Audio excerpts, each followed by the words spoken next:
남은 것 같아요. 오늘 우리가 살펴보는 이 본문은 산상수훈의 본론 중에서 마지막 방점을 찍는 말씀입니다. 이 말씀은 우리가 어떤 존재인지, 그래서 정체성을 알려주기도 하고, 두 번째로는 하나님이 어떤 분이신지를 알려주고, 그래서 이 두 가지를 통해서 우리가 어떻게 살아가야 되는지를 알려주는 아주 귀한 말씀입니다. 오늘 이것을 우리가 함께 살펴볼 건데, 먼저 우리는 어떤 존재인지 이거부터 살펴보도록 하겠습니다.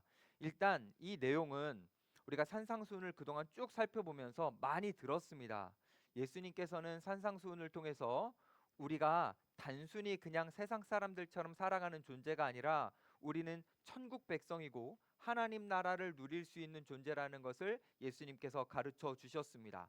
그러니까 우리는 땅에서 살지만 하늘을 디디며 살아가는 아주 특별한 정체성을 가진 사람이라는 것을 예수님께서 다양한 말씀들을 통해서 알려주셨죠. 다시 말해서 우리는 지금 여전히 세상의 통치 안에 있는 것 같지만, 그 당시 유대인들에게는 로마의 통치 안에 있는 것 같지만, 우리는 세상의 힘에 막 이끌려가는 것 같지만, 사실 우리는 그렇지 않고 우리는 세상의 힘이 아니라 하나님의 힘 안에서, 우리는 하나님의 통치 안에서 살아가고 있다. 우리가 그런 존재다라는 것을 예수님께서는 계속해서 말씀해 주셨습니다. 그런데 예수님이 이렇게 말씀해 주심에도 불구하고 여전히 세상의 힘에 의해서 쥐락펴락 당하고 있고, 여전히 내 삶은 경제적으로 어렵고 뭔가 살아가기가 버거운 이 사람들은 예수님의 말씀을 이렇게 듣고 있음에도 불구하고, 정말 내가 과연 그럴까? 내가 정말 하나님의 나라를 누리고 있을까? 나는 하나님의 나라가 별로 느껴지지 않고 여전히 내가 지금 여기 속한 세상이 더 잘 느껴지는데, 내가 정말 하나님의 나라 안에 거하고 있는 것일까? 사람들은 그런 생각을 갖게 되죠. 여전히 나는 얼마나 특별한 존재인지를 잊어버리고, 하나님의 나라가 내 것이라는 그 은혜의 감격도 놓쳐버리고, 그냥 하루하루를 근근히 살아가면서 내가 과연 잘 살 수 있을까? 이런 고민을 하고 있던 백성들에게, 사람들에게 예수님께서 이렇게 말씀하시는 거예요. 우리가 어떤 존재인지를 확인해 볼 수 있는 방법이 있다. 그것이 무엇이냐면 바로 기도다. 예수님은 우리가 기도를 통해서 하나님의 통치를 받고 있으며 우리가 하나님 나라 안에 거하고 있다는 것을 확인할 수 있다.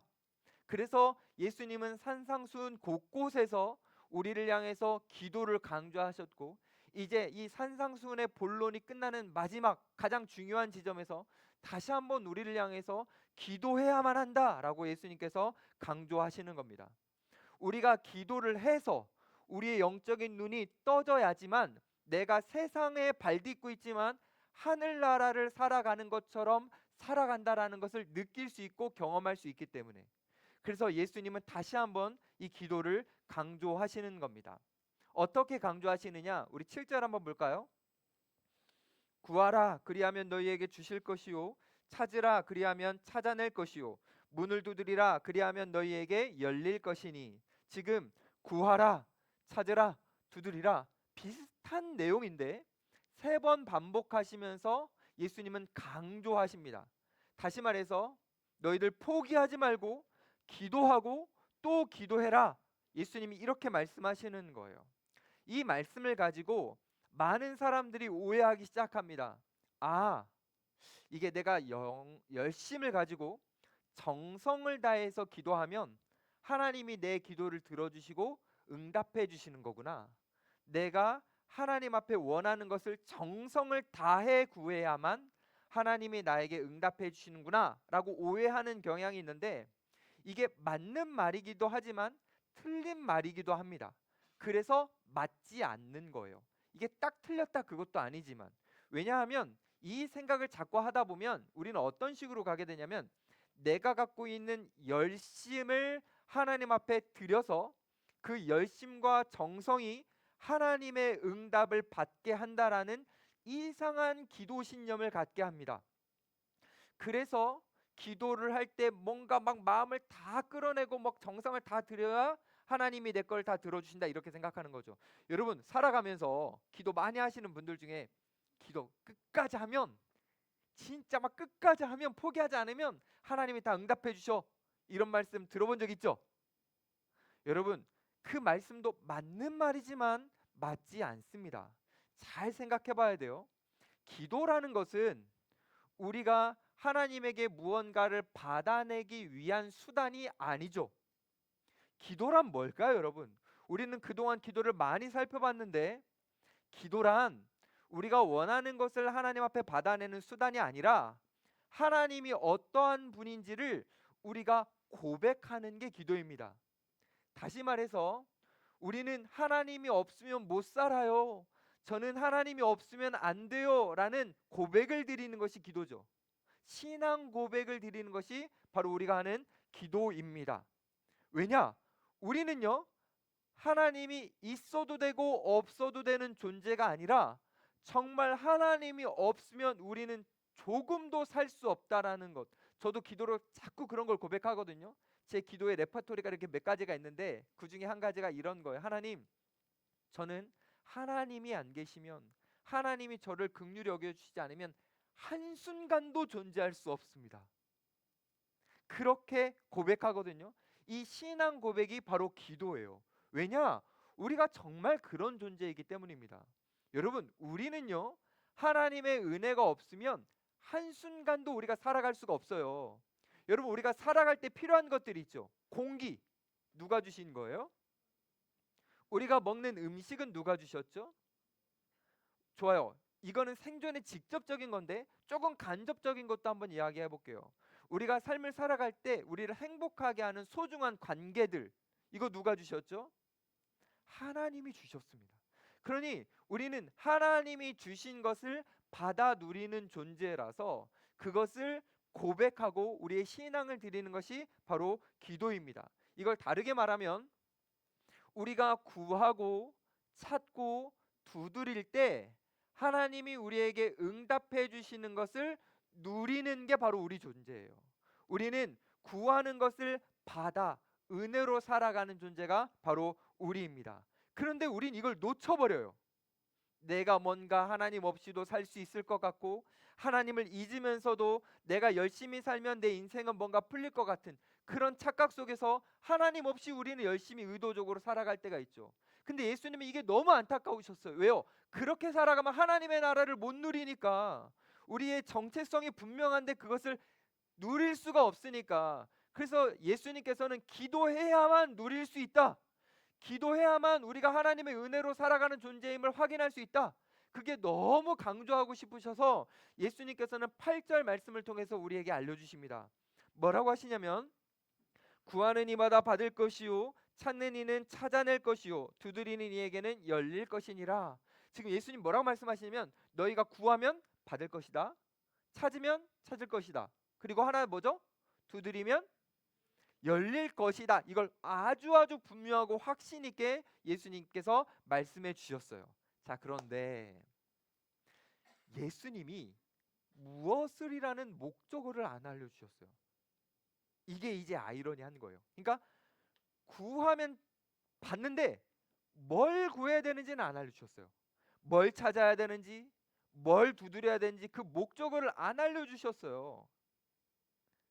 그래서 어떤 사람들은 예수님께서 여기에 목적어를 안 알려주셨으니 이 목적어에 아무거나 다 갖다 넣어도 된다고 생각하는 사람들이 있어요. 근데 절대 그러면 안 됩니다. 이 목적어에 아무거나 갖다 넣기 시작하면 그때부터는 기도가 우리가 하늘 문을 여는 열쇠처럼 기도하면 뭐든지 다 받을 수 있다라는, 아까 말씀드렸던 이상한 신념으로 가는 거예요. 여기에 목적어는 우리가 아무거나 넣어서는 안 돼요. 오늘 저와 여러분들은 이 목적어가 무엇인지 두 가지를 살펴볼 거예요. 성경적으로 우리가 구하고 찾고 두드려야 할 두 가지, 그것을 한번 생각해 보도록 하겠습니다. 일단 이것을 말씀드리기 전에 세상 사람들은, 하나님을 잘 모르는 사람들은 이 목적어에 뭘 넣고 싶어 하냐면 물질, 번영, 명예, 세상에서 주는 성공, 이런 걸 넣고 싶어요. 여러분, 우리의 목적어에 이거 넣어도 될까요, 안 될까요? 넣어도 되지만 예수님이 의도하신 목적어는 아닙니다. 왜냐하면 이것을 구했다가 이것을 얻잖아요. 그렇다고 해서 우리가 하나님의 나라를 누리게 되는 게 아니에요. 세상을 더 느끼게 되는 거죠. 우리의 정체성을 더 모르게 될 수 있잖아요. 그래서 이 목적어는 아닙니다. 자, 그러면 이제부터 예수님이 의도하신 두 가지의 목적어를 살펴볼 건데, 첫 번째는 산상수훈의 핵심 구절인 마태복음 6장 33절입니다. 이게 바로 이 구절의 목적어가 되는 겁니다. 마태복음 6장 33절, 우리가 그동안 살펴봤었는데 어떤 내용이죠? 너희는 먼저 그의 나라와, 하나님의 나라와 그의 의를 구하라고 했죠. 아, 구하는 목적어가 하나님의 나라와 의구나 라는 것을 우리는 지금 이것을 통해서 알아야 되는 겁니다. 우리는 세상을 살아가면서 원하는 게 되게 많아요. 취직이 안 되는 요즘 청년들이 있죠. 요즘 경기가 너무 어려워서 취직이 잘 안 된다면서요. 막 20개 넣고 30개 넣고 40개 넣어도 막 다 떨어진다면서요. 그런 사람은 자연적으로 뭘 원하냐면 취직이 되는 걸 원하겠죠. 제가 지난번에 일용할 양식이라는 것을 말씀을 나누면서 이런 거 다 구해도 된다고 했어요. 그쵸? 자, 근데 우리가 그런 것만 구하다 보면, 다시 말해서 우리가 이 세상 나라에서 잘 먹고 잘 누리는 것만 구하다 보면 우리는 하나님의 나라를 느낄 수가 없는데, 우리가 하나님의 나라가 너무 원해요. 하나님의 그 의가 너무 소망돼요. 그것이 우리의 소원이 돼요. 그래서 하나님의 나라를 찾고 구하고 두드리면 하나님께서 우리가 하나님의 나라를 누릴 수 있도록 해주신다. 그러니 그 하나님의 나라를 구하고 찾고 두드려라. 반드시 누릴 것이다. 예수님이 우리에게 알려주시는 겁니다. 근데 이게 쉽지는 않죠. 우리는 세상 속에서 살아갈 때 너무 힘겨운 일들이 많이 생깁니다. 우리가 아까 찬양을 불렀던 것처럼 주의 자녀로 산다라는 것은 불 가운데로 지나는 것 같고 우리는 물 가운데로 지나는 것 같아요. 여러분, 우리 청년들로 한번 대입해서 생각해 보면 짠한 청년들이 너무 많아요. 과도한 업무에 치이는 청년들이 있어요. 그뿐만이 아닙니다. 우리 청년들이 회사나 어떤 곳에서나 학교에서나 아니면 사람들과의 관계 속에서 실력을 증명해 보라는 그 압박에 치일 때도 있어요. 그리고 내가 원치 않는 불편한 관계에 치일 때도 있고요. 심지어는 건강하지 않은 몸에 의해 치일 때도 있습니다. 너무너무 힘든 거죠. 근데 이런 것들에 치이면 우리는 자연스럽게 이런 것들에 집중하게 됩니다. 왜요? 나를 증명해야 되고 내가 열심히 그 업무를 통해서 성과를 내야 되고 그 불편한 관계들 속에서 어떻게든 버텨야 되고 내 건강하지 못한 몸을 내가 어떻게든 건강하게 만들어야 되니까 이런 것들을 막 이렇게 신경 쓰고 신경 쓰다 보면 이미 우리에게 임한 하나님의 나라가 잘 느껴지지 않고 그 하나님의 나라가 잘 경험되지 않아요. 이게 우리 예수님께서는 너무너무 안타까우셨던 거예요. 우리의 일상을 모르셔서 이렇게 말씀하시는 게 아니라 우리가 살아가는 삶에 예수님 관심도 없고 그냥 우리가 얼마나 힘든지 예수님이 공감 못하셔서 이런 것이 아니라 오히려 공감하셔서 그 어려운 세상이 주는 우리에게 주는 그 어려움에 우리가 너무 집중하다 보면 오히려 거기에 빠져들어서 예수님이 우리에게 선물해 주신 그 하나님의 나라를 우리가 누리지 못하기 때문에 예수님은 우리를 너무 안타까워하시면서 그게 아니라 다른 것을 구해야 된다라고 예수님이 우리에게 말씀해 주시는 겁니다. 뭘 구해야 되는 거냐면요, 우리가 과도한 업무에 취할 때는요 오히려 우리는 하나님이 나에게 주신 사명은 무엇일까, 그것을 한번 구해봐야 되는 겁니다. 우리가요 이 땅 가운데 내 실력을 증명해야 될 그 순간, 그것이 너무 압박될 때는요 하나님이 우리에게 구원을 베푸신 그 하나님의 실력을 한번 찾아봐야 되는 겁니다.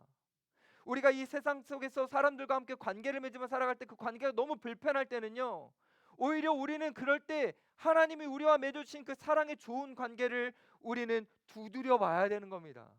그래서 우리는 하나님이 우리에게 베풀으신 사명, 그리고 하나님이 우리에게 구원을 주신 그 하나님의 실력, 그리고 하나님의 그 좋은 관계, 우리가 이것을 느낄 때, 구해서 느끼고 찾아서 보고 두드리면서 경험할 때 우리는 우리의 진짜 정체성, 내가 하나님 나라의 백성이라는 것을 정말 풍성하게 누려갈 수 있는 겁니다.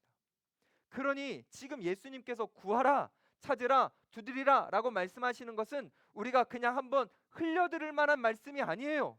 이건 우리의 생명처럼 받아들이고, 이것은 기도는 우리의 선택이 아니라 필수라고 우리가 느끼면서 우리가 정말 기도해야 됩니다. 그렇게 할 때 우리는 우리에게 이미 주어진 하나님의 나라를 정말 기뻐하며 맛보며 누릴 수 있기 때문입니다.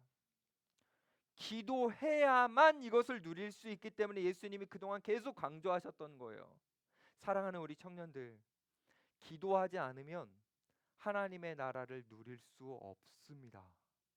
기도하지 않으면 여러분들을 물 가운데 불 가운데 끌고 가는 그 세상의 흐름에 그냥 빠져들어가서 우리는 그 세상 속에서 삶은 참 고단하다, 인생은 참 힘들다, 이것만 느끼다가 가는 거예요.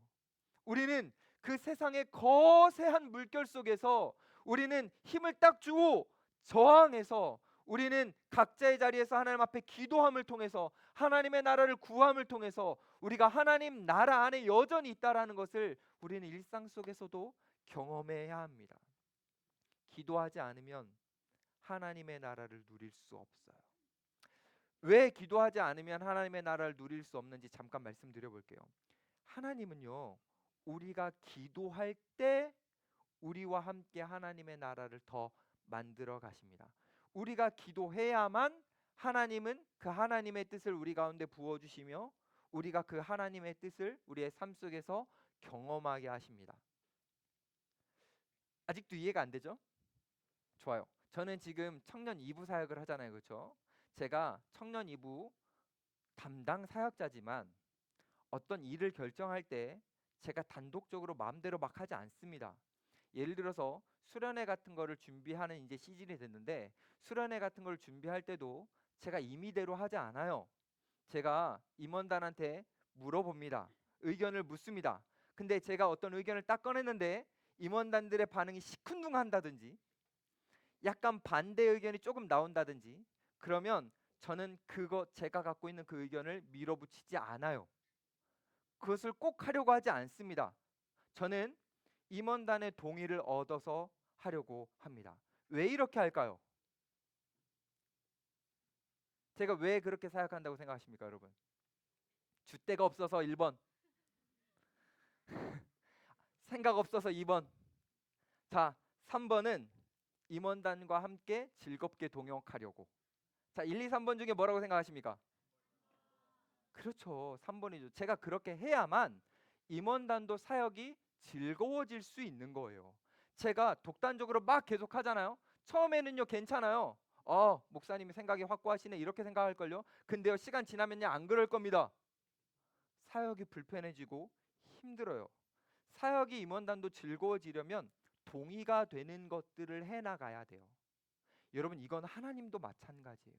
하나님도요 우리를 막 밀어붙이지 않으세요. 우리가 동의할 때까지, 우리가 하나님의 그 뜻에 우리가 반응할 때까지 하나님은 기다리시다가 우리를 존중하셔서 기다리시다가 우리가 동의합니다 이렇게 할 때 하나님은 그때 우리와 함께 그 하나님의 위대한 일들을 하나하나 만들어 가십니다. 만약에 우리가 하나님의 그 뜻에 시큰둥하다면, 하나님이 어떤 뜻을 성경을 통해서 우리에게 보여주셨는데 우리가 반대 의견을 내면서 반대로 살아간다면 하나님은 우리를 밀어붙이시거나 강제적으로 하시지 않고 기다려 주십니다. 하나님은 그런 분이에요. 근데 여러분 우리가 하나님을 향해서 동의하잖아요. 우리가 하나님을 향해서 하나님 저도 그렇게 하고 싶습니다라고 하나님 앞에 마음을 드리잖아요. 그때 정말 하나님은 너무 기뻐하시면서 우리와 함께 하나님의 위대한 일들을 이루어 가십니다. 그러면 여기서 중요한 건 동의가 뭐냐? 우리가 하나님을 향해서 동의하는 게 뭐냐? 그게 바로 기도라는 거예요. 우리가 기도하는 것이 하나님을 향해서 하나님의 뜻이 좋습니다. 하나님의 나라와 그 의가 나의 가운데, 나의 삶 가운데 이루어지길 원합니다. 이게 동의하는 거고 기도하는 거잖아요. 우리가 그래서 기도할 때 하나님이 우리 가운데 오셔서 일하시는 것들을 풍성하게 느끼게 되는 겁니다. 저는 이런 하나님이 좋아요. 우리야 존중해 주시고 우리를 기다려 주시고 우리가 동의할 때 우리와 함께 움직여 주시는 하나님이 좋습니다. 생각해 보면 하나님은 안 그러셔도 돼요. 여러분, 우리는 그냥 아무것도 모르잖아요. 우리가 언제까지 하나님을 거부하고 하나님의 뜻을 멀리할지, 우린 그냥 그런 존재잖아요. 근데 하나님은요, 진짜 어떻게 보면 이 수많은 사람들, 우주적 관점으로 보면 먼지에도 불과한 그냥 우리를, 그 한 사람을 존중해 주시고 사랑해 주셔서 우리가 기도할 때까지 기다리시다가 우리가 그 하나님의 나라와 의를 구하는 기도를 드릴 때에 하나님 이때다 싶으셔서 너무 좋아하시면서 우리를 위해 하나님은 일해 주십니다. 그래서 우리는요, 기도해야 돼요. 하나님의 나라와 그 의가 정말 우리 가운데 임하기를 원합니다. 하나님, 내 뜻은 가려 주십시오. 하나님의 뜻이 나의 삶 가운데 이루어지기를 정말 정말 원합니다. 우리가 이 간절함을 가지고 하나님 앞에 기도한다면 우리는 하나님의 나라가 이미 내 안에 소유되고 있고 내가 여전히 이 세상을 살아가지만 하늘을 살아가는 것처럼 그 놀라운 감격을 누리면서 살게 될 것입니다. 지금까지 설명드렸던 구하고 찾고 두드리고의 첫 번째 목적어, 그게 바로 하나님의 나라와 의였습니다. 자, 이제 두 번째 목적어를 한번 살펴보려고 합니다. 두 번째 목적어는 뭐냐면 이 7절 바로 앞에 나오는 6절이 중요한 목적어입니다. 이 6절은 우리가 지난 시간에 살펴봤습니다. 그쵸? 어떻게 살펴봤죠? 우리가 어떤 존재 같다고 했죠? 우리가 바로 개, 돼지 같다고 했죠.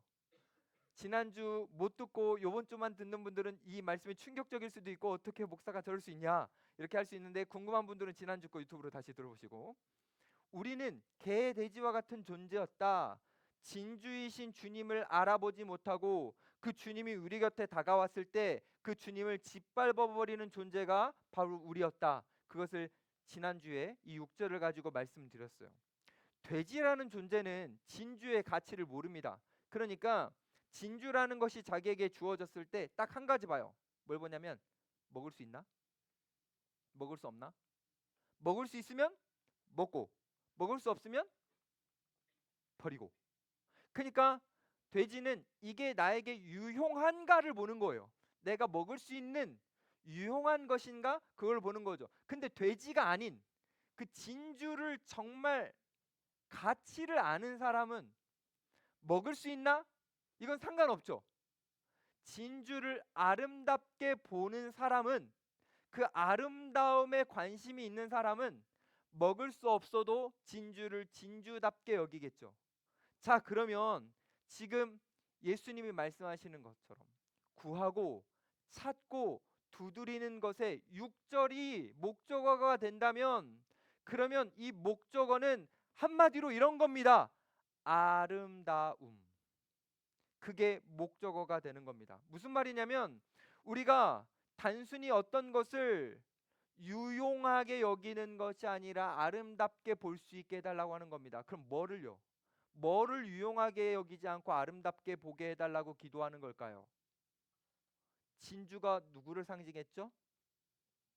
주님. 그렇습니다. 우리로 적용해 보면 우리는 세상을 살아갈 때 정말 아름다우신 그 하나님을 아름답게 여기지 않고 유용하게 여길 때가 있는 거예요. 나를 위해 무언가를 필요한 것을 채워주는 분, 내가 아플 때 나를 고쳐주는 분, 내가 어떤 힘든 일이 생길 때 그 힘든 일의 문제를 해결해 주는 분. 우리의 기도를 다 뜯어놓고 정말 살펴보면 우리는 하나님을 아름답게 여기는 것이 아니라 하나님을 유용하게 여기는 거죠. 그게 바로 돼지 같은 기도라는 거예요. 그래서 예수님이 가르쳐 주시는 겁니다. 그렇게 기도해서는 하나님의 나라를 누릴 수 없다. 우리가 어떤 존재인지 확인할 수 없다. 어떻게 기도하라는 겁니까? 하나님, 내가 하나님을 유용하게 여기는 것이 아니라 하나님을 아름답게 여길 수 있도록 도와주세요.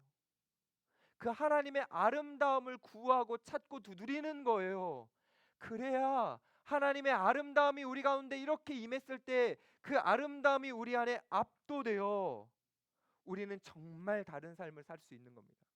우리는요, 정말 많은 경우에 하나님을 유용하게 여깁니다. 여러분, 기도를요, 저번에도 말씀드렸지만 한번 녹음해 보세요.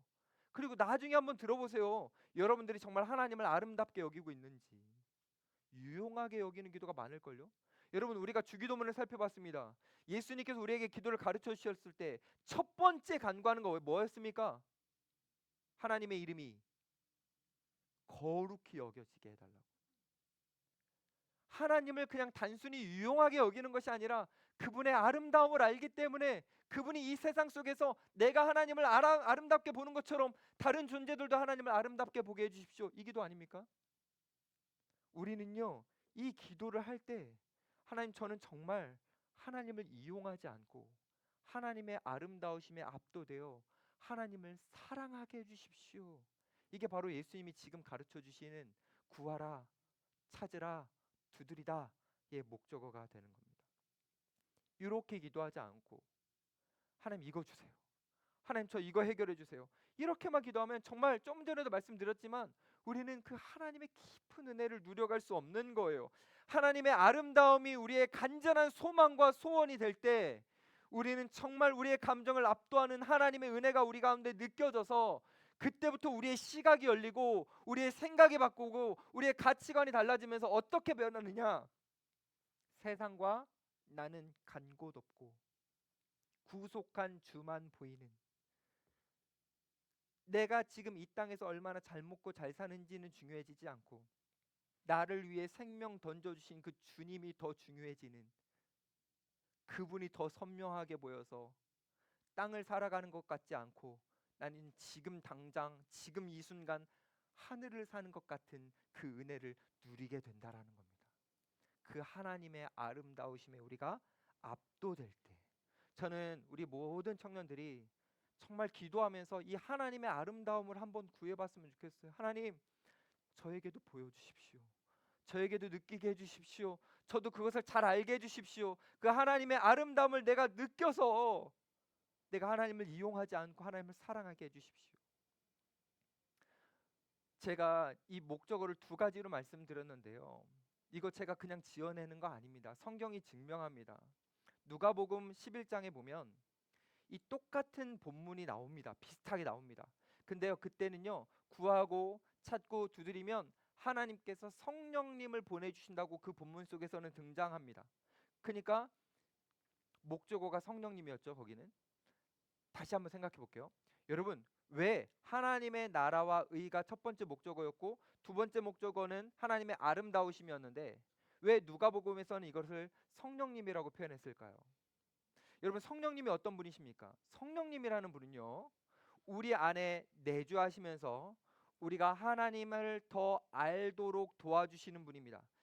우리가 믿는 그 하나님이 단순히 우리에게 유효한 분이 아니라 그분이 정말 아름다운 분임을 성령님은 우리 안에서 알려주십니다. 성령님은 지금도 우리 안에서 탄식하시면서 기도하십니다. 우리가 하나님의 아름다움을 진정으로 알고 그 아름다움에 매료되어 그 아름다움 때문에 행복하게 살기를 바라시면서 성령님은 지금 우리 안에서 기도하고 계십니다. 근데 우리가 이 성령님을 알고 이 하나님을 안다면 어찌 기도하지 않을 수 있겠습니까? 우리가 어찌 일상이 바쁘다고 기도를 내팽개쳐 버릴 수 있겠습니까? 기도하지 않으면 우리는 하나님의 은혜를 누릴 수가 없다니까요. 기도하지 않으면 우리에게 주어지는 공기, 내 옆에 있는 사람, 내가 지금 먹고 있는 음식 다 그냥 주어진 걸로 생각하고 감사하지 않는다니까요. 감격이 사라진다니까요. 기도하지 않으면 우리는 세상 사람들과 다를 바가 없어지는 겁니다. 성령님은 이게 너무 안타까우신 거예요. 그래서 우리 안에서 탄식하시는 겁니다. 정말 하나님을 알기를, 그 하나님의 아름다움을 알기를. 그래서 돼지가 진주를 보는 것처럼 우리가 하나님을 대하지 않고 우리가 하나님을 정말 하나님답게 여기면서 살기를 성령님은 지금도 우리 안에서 간구하고 계십니다.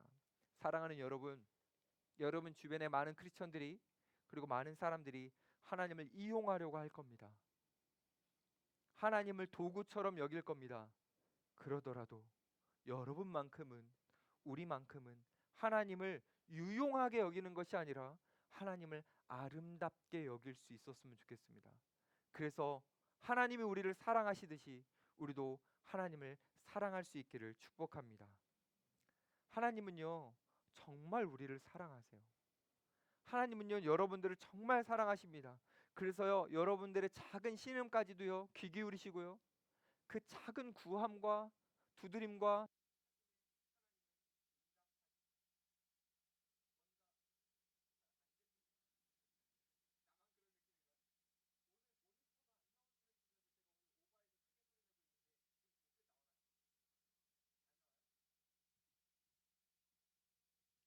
이걸로 해도 될까요?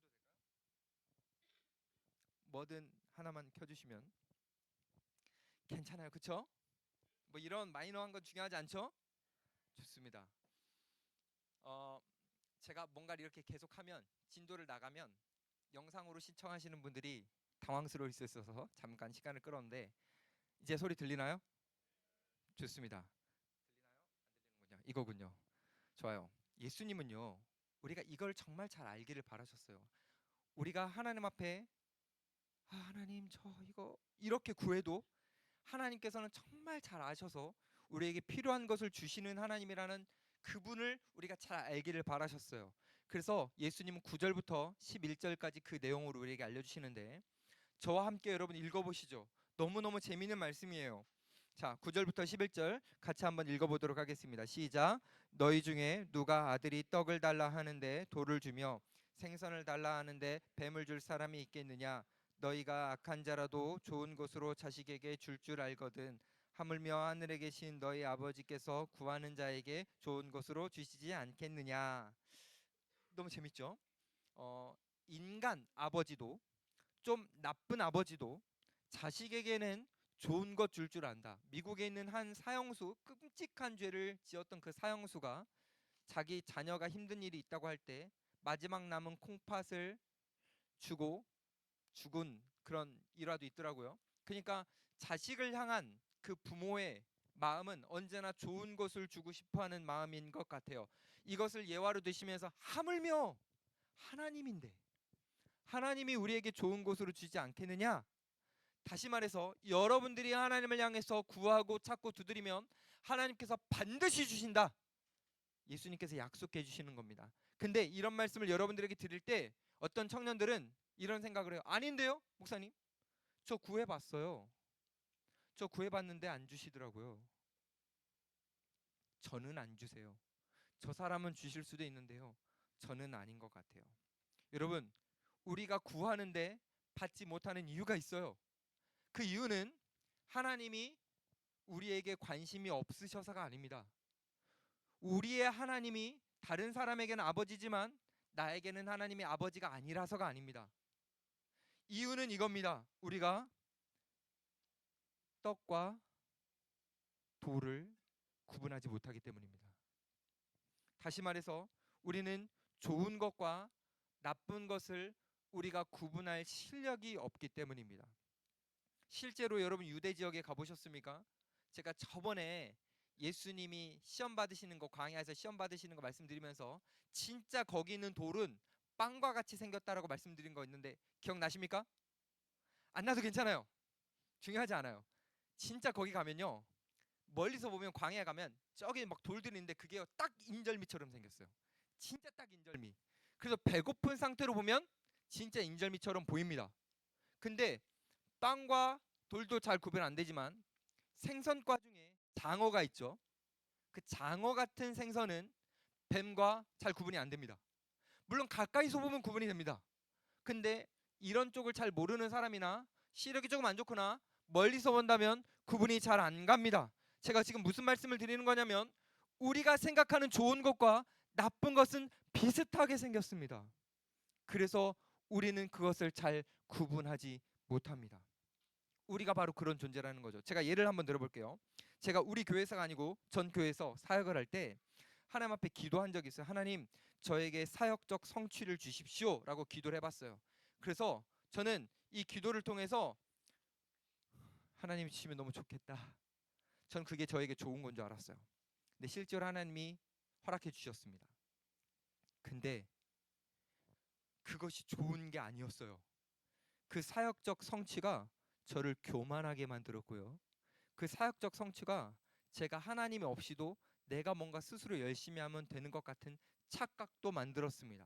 저는 제가 이루었던 그 사역적 성취가 생선인 줄 알았는데 실제로는 뱀이었습니다. 그래서 저를 물어버렸어요. 그래서 저는 오랜 기간 힘든 시간을 보냈습니다. 여러분, 이거 저만 그럴까요? 여러분들은 안 그럴 것 같습니까?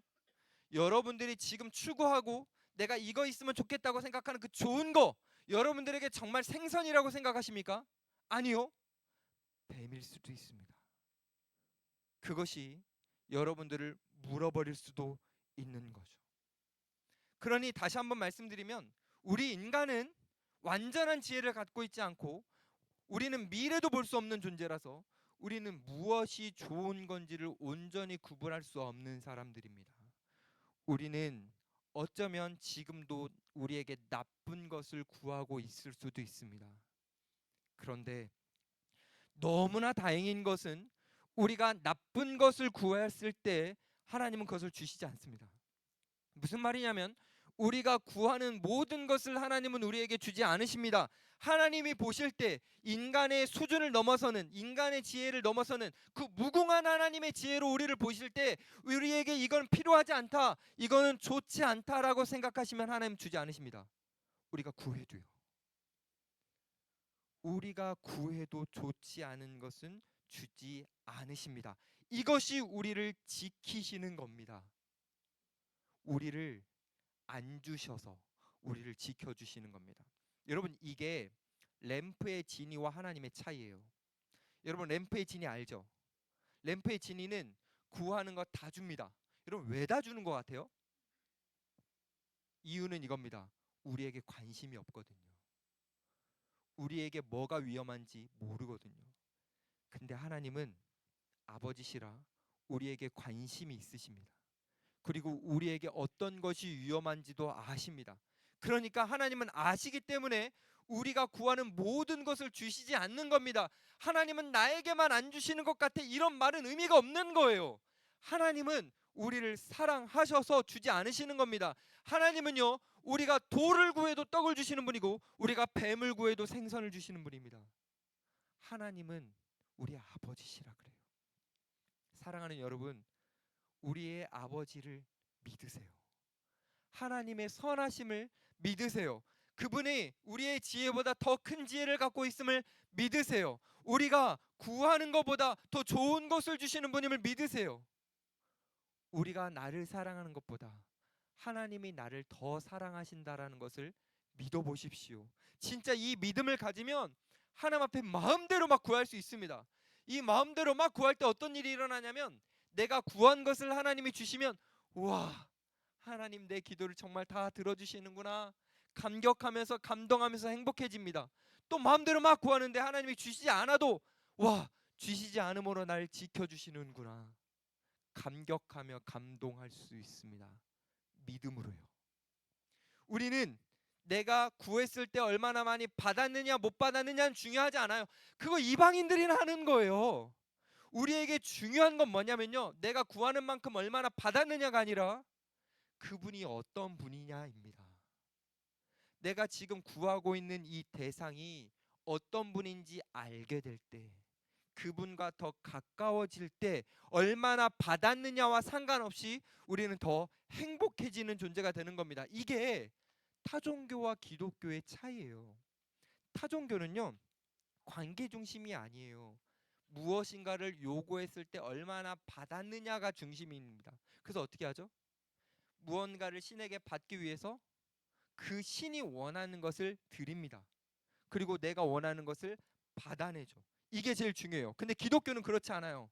왜냐하면 하나님은 우리에게 뭔가를 갖다 바치라고 요구를 하시지 않기 때문이에요. 하나님은 우리와 사랑의 관계를 원하시는 거지 우리에게 그 어떤 것을 요구하시는 분이 아닙니다.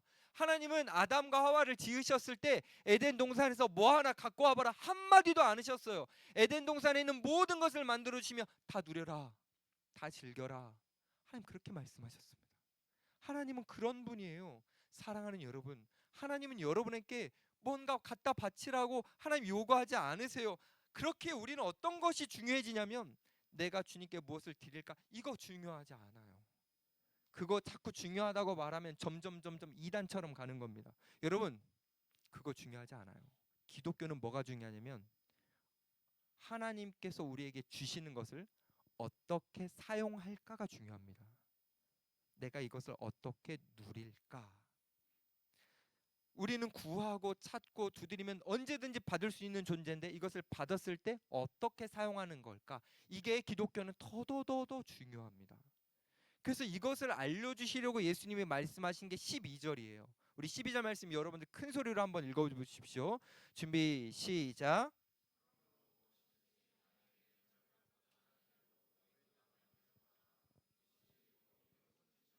아멘. 여러분 아주 유명한 말씀이죠. 별명이 황금률이에요. 아주 유명한 말씀. 왜 이렇게 별명이 붙여졌는지 잘 모르겠는데 아무튼 옛날에 황금에다가 이것을 기록했대요. 너무 좋아서. 그만큼 많은 사람들이 알고 서양에서는 이걸 모르는 사람들이 거의 없어요. 근데요, 이 말씀의 의미를 제대로 아는 사람도 거의 없어요. 이거를 어떤 사람들이 오해하냐면 이렇게 오해해요. 아, 내가 사람들에게 받고자 하는 대로 내가 사람들에게 대접하면 되는 거구나. 성경 그대로 읽었는데 맞는데 아쉬워요. 왜냐하면 여기에는 어떤 것이 숨겨져 있냐면 아, 내가 대접하면 다른 사람도 나에게 대접하겠지라는 것을 이렇게 숨겨놓고 내가 대접받고 싶은 만큼 대접해야겠다 이렇게 해석해요. 이거 틀렸습니다. 왜냐하면 지금 말씀을 잘 보시면 남에게 대접한 대로 우리가 돌려받을 것이다 이렇게 안 나와요. 이 말씀은 그런 말씀이 아니라 아까 말씀드렸던 것처럼 우리가 하나님께 받았으므로 우리가 어떻게 사용할까 이 질문의 대답입니다. 그러니까 우리는 기도하여 하나님 앞에 받은 대로 남에게 주라. 끝. 이겁니다. 이건 그냥 이런 말씀이에요. 자, 그러면 왜 남이 돌려주지 않을 건데 왜 우리는 남에게 줄 수 있죠? 지금 그 앞에 내용이 다 설명했어요. 우리는 언제든지 하나님에게 구하고 찾고 두드려서 받을 수 있는 존재이기 때문에 거저 받을 수 있는 존재이기 때문에 우리는 이웃을 향해 거저 주라는 거죠. 예수님은요 지금 산상수훈의 거의 이제 끝부분까지 와가지고 핵심적으로 말씀하시는 게 이거예요. 하나님께서 주신 것을 하나님이 주셨다라고 여기고 진짜 우리 아버지가 우리가 구할 때마다 주시는 것을 믿는다면 그걸 정말 믿으면 나눌 수 있다라는 거죠. 이렇게 할 때 하나님의 나라를 누려간다라는 거예요. 근데 이게 쉽지가 않아요. 왜냐면요 우리가 세상 속에서 살기 때문입니다. 우리가요 세상 속에서 자꾸 나누는 삶을 살면요 세상은요 바보 같다고 할 거예요. 그리고 우리가 손해를 보고 있다고 우리에게 말할 거예요. 정말 그럴 겁니다. 왜냐하면 세상은 더 많이 모아서 더 많이 축적해서 더 잘 즐겨야 된다라고는 가치가 팽배하기 때문이에요. 여러분 그 가치 속에서도 우리가 거기에 빠져들면 안 되고 우리는 예수님이 말씀해 주신 이 말씀을 기억하면서 우리는 나눠야 됩니다. 왜요? 우리 아버지가 보고 계시기 때문이에요. 여러분들이 이웃에게 섬긴 거 하나님이 다 보십니다. 하나님 다 아십니다. 그래서 우리에게 뭔가 빠져나갈 때 하나님은 그 빈 공간을 참지 못하시고 우리에게 채워주시는 분입니다. 그러니 우리는 하나님을 믿는 믿음으로 나눌 수 있어야 되는 거예요. 이걸 다르게 말하면 우리는 줘도 또 줘도 잃지 않는 존재입니다. 한동대 나오신 분들 많은 걸로 알고 있어요. 예전에 한동대 총장님인가 유명한 말씀을 하셨죠. 공부해서 한동대 한 명도 없나요? 있는 걸로 알고 있는데 자 공부해서 남주자. 너무 멋진 말이죠. 어쩌면 이 황금률과 같은 말씀인 것 같아요. 하나님에게 받았으니 공부는 내가 해서 내가 얻은 게 아니라 하나님에게서 받았으니 주자. 우리 인생이 그런 인생이다. 여러분 우리가 줘도 잃지 않는다라는 거 예수님이 삶으로 증명해 주셨습니다. 예수님이 이 땅에 계실 때 정말 많은 사람들에게 모든 걸 내어주셨죠. 생각 한번 해봅시다. 사람들이 몸이 아파서요 예수님께 다가오면요 예수님은 치료해 주시면서 에너지를 주셨습니다. 여러분 예수님도 인간이시라 힘드세요. 근데 우리가 예전에 살펴봤죠. 예수님 밤새 지치실 만큼 그 사람들에게 자신의 에너지 모두를 내어주셨습니다. 사람들이 말씀이 필요할 때는 시간을 내어 말씀을 전해 주셨습니다. 예수님은 이런 것만 내어주신 것이 아니라 십자가에서 몸과 피까지 내어줄 정도로 예수님은 십자가에서 모든 것을 내어주셨습니다. 그때 하나님의 나라를 보지 못하는 사람들은 예수님이 내어줬기 때문에 잃었다고 생각했어요. 잃었다고. 목숨을 잃었다. 근데 하나님의 나라를 보는 사람들은 잃은 게 아니죠. 부활하셨잖아요. 새로운 생명을 얻으셨잖아요. 맞아요. 우리는 지금 그것을 보는 존재라는 거죠. 우리도 내어주고 내어주면 세상의 가치로는 우리가 잃는 것 같지만 우리는 절대 그런 존재가 아니라는 거죠. 우리는 다시 얻는 존재라는 거죠. 절대 잃지 않는 존재라는 거죠. 왜요? 하나님이 우리 아버지시기 때문에. 생명의 주권자, 모든 필요를 채워주시는 그 하나님이 우리의 아버지시기 때문에. 그래서 우리 사랑하는 청년들에게 예수님이 이렇게 말씀하십니다. 사랑하는 자야, 나를 믿고 나눠줘라. 너는 절대 잃지 않는다. 너가 나눠줘도 또 베풀어도 넌 절대 잃지 않는다. 너는 나눠주는 것보다 더 풍성히 받을 수 있다. 주님 우리에게 이렇게도 말씀하십니다. 사랑하는 자들아, 구해라, 찾아봐라, 두드려봐라, 당당하게 그렇게 해라. 그러면 하나님 아버지께서 너희들에게 필요한 것을 다 채워주실 때 두 가지를 더 줄 거다. 첫 번째는 하나님의 나라와 의를 주실 거고, 두 번째는 하나님의 아름다우심을 줄 거다. 너희들은 그것을 받아 누림으로 땅을 살지만 하늘을 사는 것 같은 그 영광을 경험하게 될 것이다. 사랑하는 우리 청년들, 이 영광스러운 삶을 포기하지 마십시오. 여러분 정말 구하고 찾고 두드리고 또 받은 것을 이웃에게 나누는 삶을 사셔서 여러분 모두 다 정말 영광스러운 삶을 살았으면 좋겠습니다. 이렇게 말씀을 드리고 딱 끝내려고 했는데 한 두세 명의 청년이 이런 질문을 할 것 같았어요. 목사님, 그거 제가 예전에 해봤는데요. 요즘은 진짜 쉽지 않더라고요. 그래서 이렇게 말씀드리고 싶어요. 여러분, 포기하지 마십시오. 여러분들만 구하고 찾고 두드리는 게 아니에요. 요한복음 3장 20절에 보면 이런 표현이 나와요. 예수님께서 우리의 문 밖에 서서 우리의 마음을 두드리신다고요. 예수님은요, 우리를 포기하지 않으십니다. 여러분을 구하고 여러분을 찾고 여러분들을 향해 여전히 지금도 두드리고 계십니다. 그러니 그 예수님을 바라보면서 여러분들도 포기하지 않으셨습니다. 여러분 정말 우리 모두 다 정말 오늘 이번 한 주간 하나님을 구해보고 찾아보고 두드려보면서 하나님이 주시는 그 하나님의 나라의 영광과 하나님의 그 아름다우심을 우리가 맛보면서 한 주 명절의 기간인데 정말 행복하게 이웃에게 나누면서 가족들에게 친절을 베풀면서 우리가 하나님의 백성답게 살아가는 저와 여러분들 되기를 축복합니다.